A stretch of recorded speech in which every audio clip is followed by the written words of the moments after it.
Welcome to the Mind Solution podcast with Sarah Maud.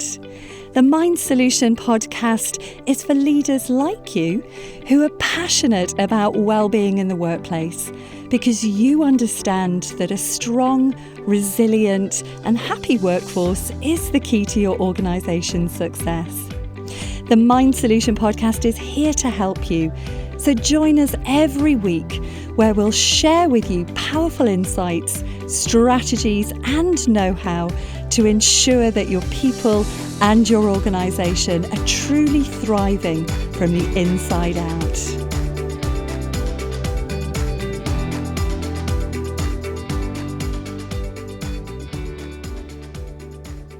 Hi there, I'm Sarah Maud. I'm the founder of the Mind Solution International, and today I'm here to talk to you about fear, and specifically the fear of failure. Now, having worked with so many people over the last 10 years, I've had countless individuals who've come to me to help me overcome within them the fear of failure, because they've had something within them that they've wanted to achieve, that they've wanted to make happen. Now, that might be that they've wanted to write a book. They've maybe wanted to create a screenplay. They've maybe wanted to change careers. They've maybe wanted to go for a promotion, change industries, set up their own business, be their own boss. They've had any number of desires within them, often long-standing desires, things that they know within them that it feels right for them to do, but they're held back by this psychological mindset barrier, this fear of failure. And that fear is contributing to all of these what-if thoughts. You know, what if I write a book and I can't get it published? What if I set up my own business and it fails in the first year?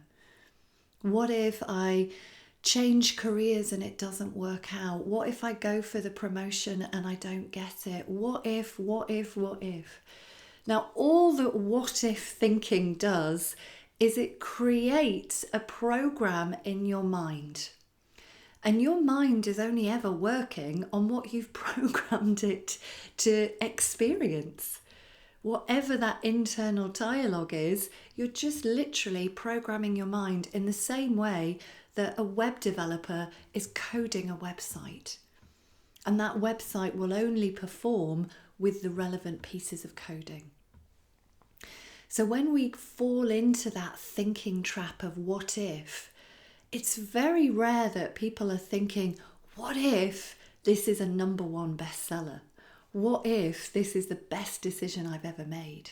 What if I get my business off the ground and it's an amazing success and I experience all of this freedom and flexibility in my life? What if I go for that promotion and I get it? How amazing would that be? So people rarely think what if from a best case scenario point. They're too busy experiencing those thoughts in the moment about what if things go wrong? What if I fail? And that thinking creates that feeling around fear of failure. And I remember when I decided to leave behind my career in human resources. So for those of you that don't know me, I worked in HR for about 12 years at quite a senior level. And I had no intention of doing what I do now. So the only reason that I first started to study psychology and psychotherapy was simply because I'd come out of a long-term relationship. I'd been due to emigrate over to Australia and start a life over there, and that didn't happen. And I wanted to do something more productive with my time. I felt quite lost and I felt quite alone at the time, and the only sort of familiarity that I had in my life was I was working at the time as the head of British Airways Holidays. So I really wanted to do something that stimulated me, something that kind of pulled me out of what I was feeling.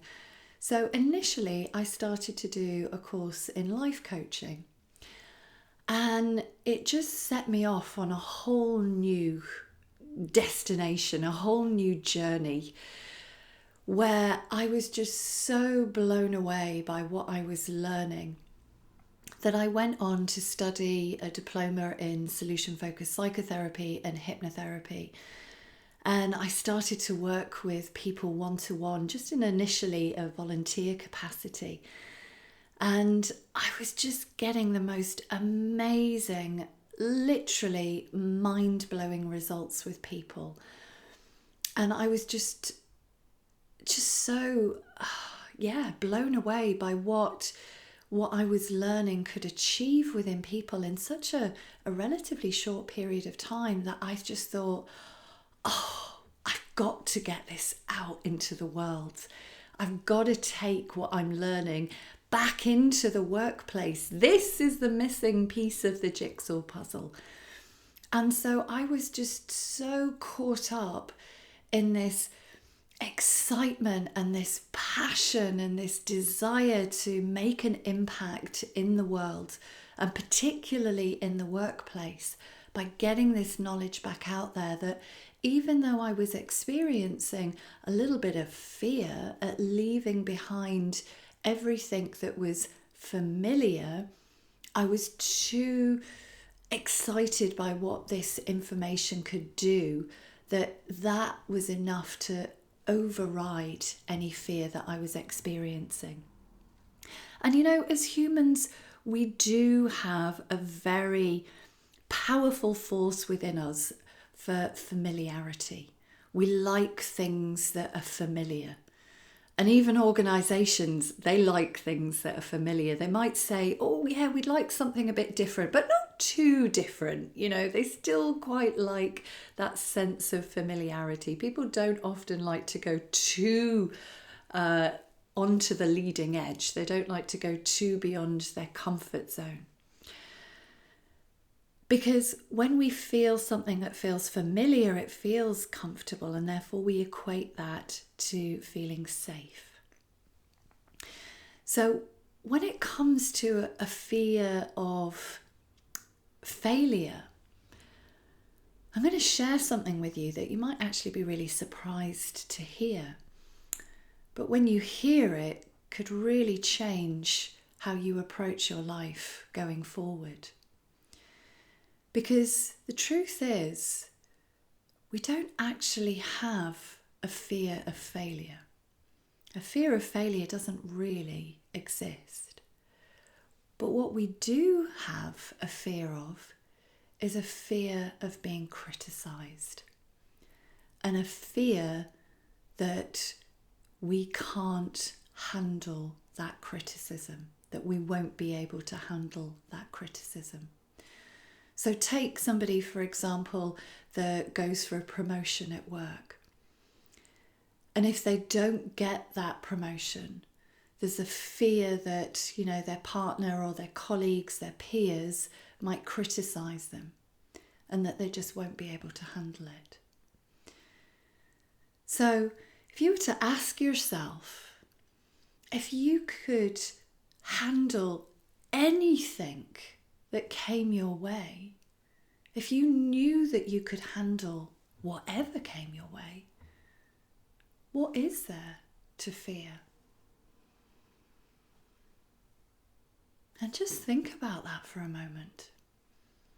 Because this doesn't just apply to a fear of failure as such, but also where people make up, I've got a fear of success. I mean, why would anybody have a fear of success? But again, it's not actually about a fear of success. It's a fear of what they think will happen when they are successful. Are they going to get criticised? Are they going to get judged by people? Are people going to look at them and think, oh, you're just a bit too big for your boots? The more successful that you are, the more affluent that you become, the more money that you make. Are people going to judge you? Is there potential to be rejected by your friends if you get what might be felt as too above your station. So you see these fears of failure, these fears of success, they don't exist. All that exists is in our thinking about what we think will happen. But if you think that you can handle whatever happens, then you've got nothing to fear. It's a bit like, as Susan Jeffers in one of the leading books, Feel the Fear and Do It Anyway, teaches us. Everything that we want is on the other side of fear. Now, I remember times in my early years when I'd started up my business. So I'd found the courage to leave behind my HR career because, as I say, I was just so, there was just this burning need to get this information that I was learning out into this world. There was this burning desire to work with people one-to-one. And I knew that in the first couple of years that I wasn't necessarily going to earn the same amount of money that I'd been earning when I worked in HR.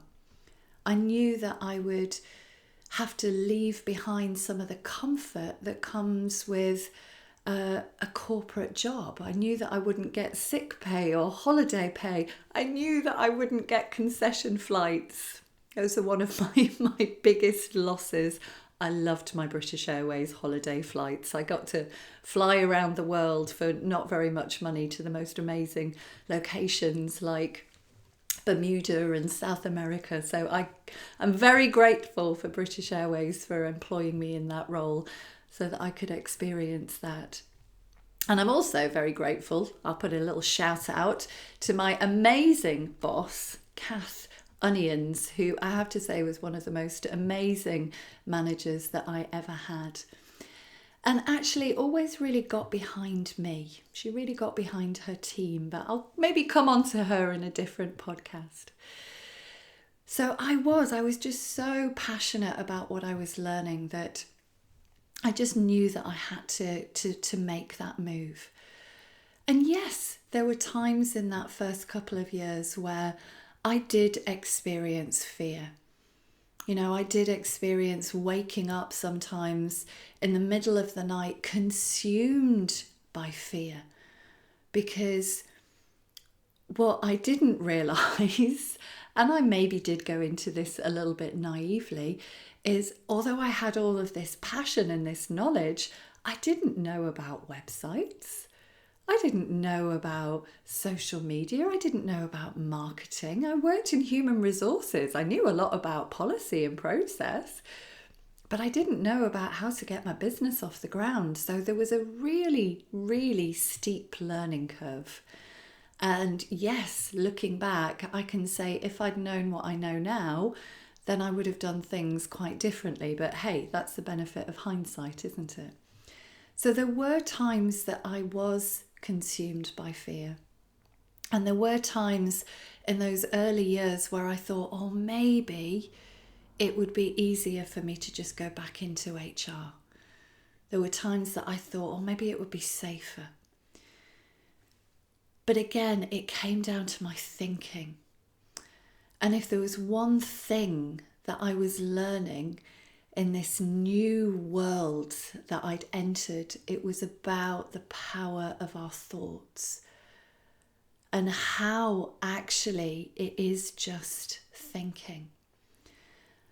And so whenever I did have those wobbly moments, those moments of, oh, am I going to be able to pay the bills? Am I going to be able to keep this going? I just had to keep coming back to my why I was doing this, why it was important for me to get this information out, what impact I wanted to have. And that would help to just calm things down.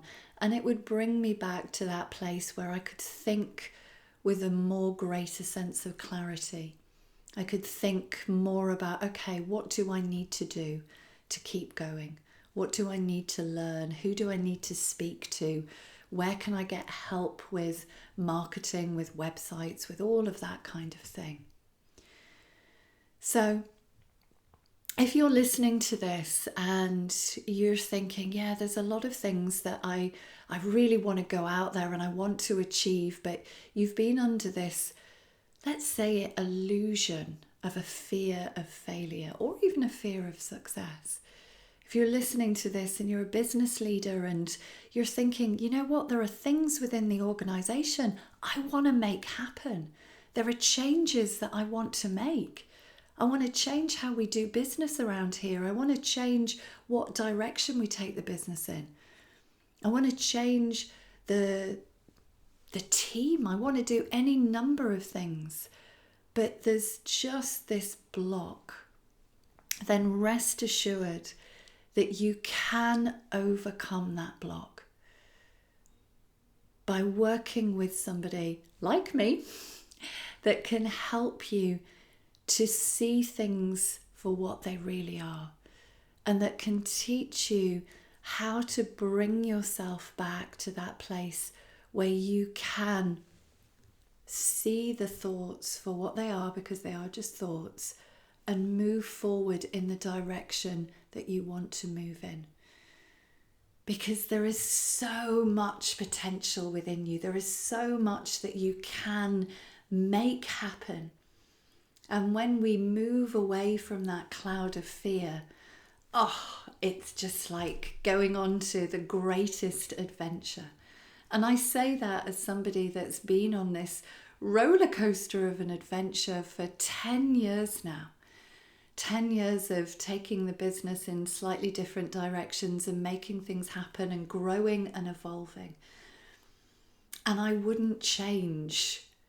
Well, maybe there's a few things I would change from a learning experience and websites, but I wouldn't change any of it from a personal standpoint.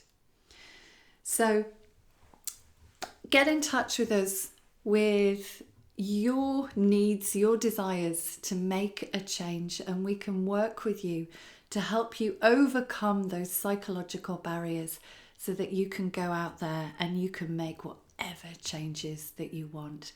www.themindsolution.com, and for now, have a brilliant day.